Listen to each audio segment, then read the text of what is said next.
Outgoing Revenue Secretary Tarun Bajaj has made simplifying capital gains tax almost a war crime. We can sympathize with his call. Let's just take a look at the bunch of rates we now have. First, definition of what is long term differs from asset to asset. It's over 1 year for equities, over 2 years for REITs, and over 3 years for debt. Now, the tax is 15% plus surcharge and cess, which means 17.47% for equities. That is short term. Equities long term capital gains tax is 10%, but add surcharge and cess, it becomes 11.684% or thereabouts. For debt, first, a mutual fund is defined as a debt fund if it holds less than 65% in equities. Okay? Here, the short term is your income tax slab. And for most investors, it would be 30%.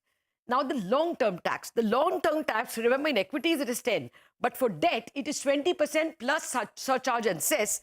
It is 23.296%. But in debt, you have indexation benefit. That is, whatever gain you make will be reduced to the extent of inflation. But no indexation or no lower long-term tax if you buy the debt outside mutual funds. Okay? And it's not just 17.47%. I'm going back to equities. It's not just 17.47% for short term and 11.64% for equities for long term. This is only for people whose total income is less than 50 lakhs. The rates change if you earn more than 50 lakh up to 1 crore. And it can even go higher in certain categories for 1 to 2 crore, for 2 to 5 crore, and for over 5 crore. And then there are different rules for capital loss set off, as opposed to, of course, capital gains. So that's a welter of rules. Can this be simplified? Clearly, it needs to be. And what should the way forward be? I have with me guests who will be able to help us. We asked Dinesh Kanavar, the CEO of Dhruva Advisors, Sudhir Kapadia, National Tax Leader, Ernst EY, Nilesh Shah, Managing Director, Kotak Mahindra Asset Management Company, and Mr. DP Singh, Deputy Managing Director and Chief Business Officer at SBI Mutual Fund. Gentlemen, thank you very much for joining me. Nilesh, first up, can you tell us if there are any low-hanging fruits over here, anything that we may expect as early as the current budget? So I'm not really expert on taxation like Dinesh Bhai or Sudhir Bhai, though I am a chartered accountant like them. But from a market point of view, I would like budget to plug the tax loopholes. Today, a zero coupon listed debenture converts interest income, which is normally taxable at income tax slab, as high as 43% in a case like me, to long-term capital gain and gets taxed at about 10% plus surcharge. Now, there is a cottage industry of people converting interest income to capital gain and reducing taxation by 33%. It's an easy loophole to plug. I hope budget takes care of that. The second loophole to plug is ULIP versus mutual fund. In mutual fund, when you move from debt to equity or vice versa, you end up paying short-term or long-term capital gains tax. In ULIP, that is not taxed. You can do as many transfers as you want between debt and equity and still not pay capital gains tax. Now, clearly, both ULIP and mutual funds serve the same purpose. There is a need to ensure that there is similar tax treatment. So these are the loopholes which needs to be plugged over and above the issues related to tenure between debt, equity, real estate, issues related to tax rates from normal slab rates to 10-20%, and issues related to structuring that all needs to sort out.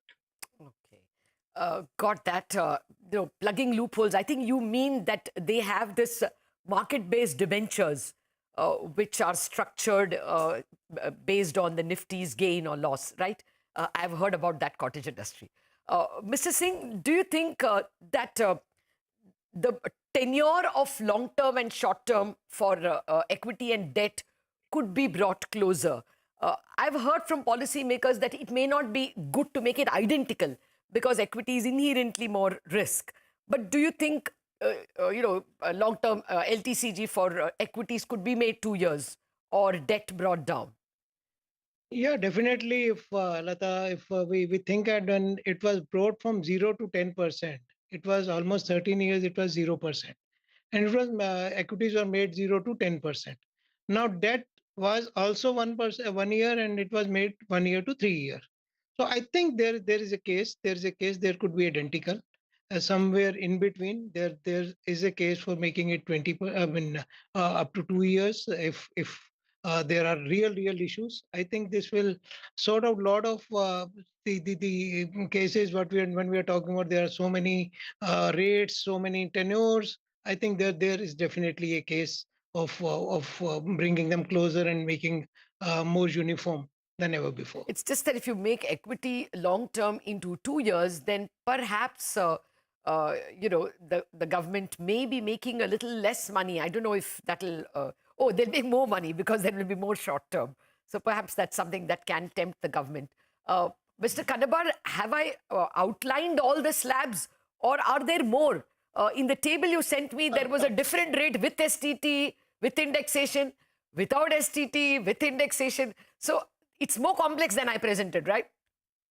Well, it is, Lata, and it's veritable nightmare for advisors because you need a chart before you can really advise a client. So let me make two comments. First, for example, you mentioned about equity and you mentioned about no indexation, but then you have a cost rebase of 31st January 2018. 31st. So when there was no capital gains tax on equity, capital gains was brought in, and therefore cost was reset to 2018. So that is one other thing.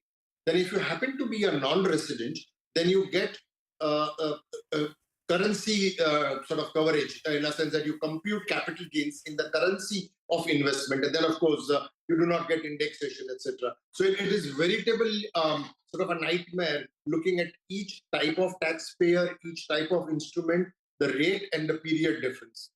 And you ask Nilesh about the low-hanging fruit, and Nilesh rightly articulated about this cottage industry and use a very right term for converting sort of what is otherwise interest into a capital gain. But I have another point to make, that probably the government needs to relook at the maximum marginal rate itself. I do not think 42% is a rate which one should look at. We brought it down to 35, that is 30 plus surcharge, and then we put sort of a super rich surcharge. And a surcharge cannot become a permanent fixture, Lata. It has to be for a specific purpose, for a specific period of time. With this surcharge continuing, and when you start pushing rates at 42%, that's where you tempt people to relook and sort of restructure. I can tell you that I've seen people who are very comfortable saying 35% looks a very right thing, but when they go to 42, then they start restructuring to say, does this make sense at all? So probably there is a need to relook at that, and therefore the need to relook at surcharge. I would agree with the point which was made earlier that you cannot have this multiple tenures. I know that the stock market will not like this, but 1 year to be considered as long term probably doesn't make sense.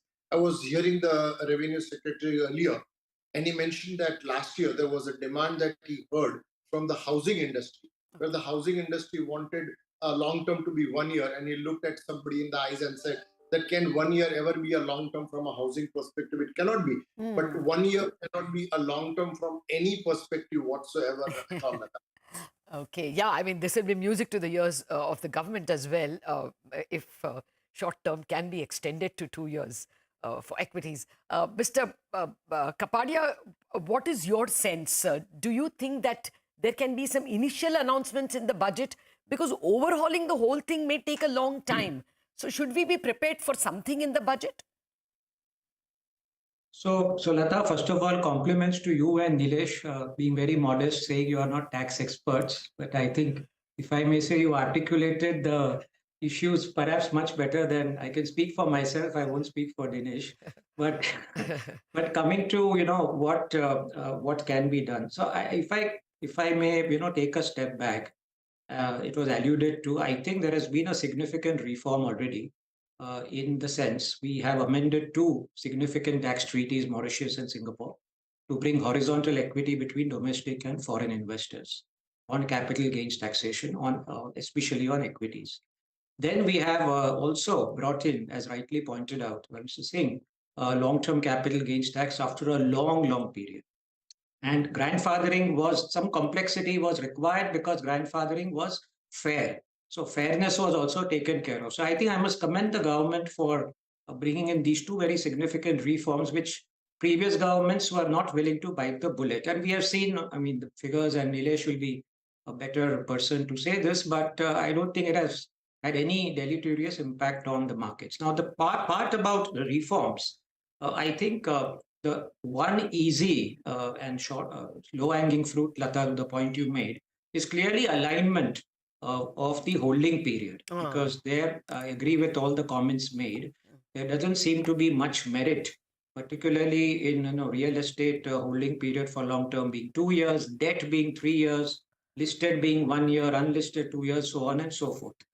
I think specifically on debt in a country such as ours, where a lot of people still depend and look up to debt for their investments, particularly with inflation and higher rates of interest, there is merit in certainly shortening the holding period for debt. And the point, very important point you made, Lata, I don't have the figures, and it's an interesting analysis to be made for another debate. But actually, when you increase the velocity of transactions by reducing the holding period, you might actually get a higher tax intake, right? Because today I'm tempted to hold back till the holding period is achieved. So holding period rationalization, I think, is a low-hanging fruit. Got it. The last point on rates, we must be mindful that you have a wide rainbow of policies across the world. Yes. As we know, in the US, I mean, the rate is still high on long term. The short point to be made here is, I think, the way we are in India, we want to still encourage more formalization in the economy. It is good to have these slightly attractive rates for long-term capital gains. As far as short-term is concerned, Lata, I don't think there is any complexity. We can talk about the broader rates, which Dinesh was alluding to. But short-term capital gains has to be taxed as normal income. It's all over the world. And therefore, the normal rates apply. So I don't think this is a complexity feature as far as capital gains taxes. Okay. Mr. Kapadia, I have to take a break because it's time for Chartbusters. But I will keep all of you with me, and we have to continue the conversation. The viewers will get to hear the whole show after market hours. Break and back with Chartbusters.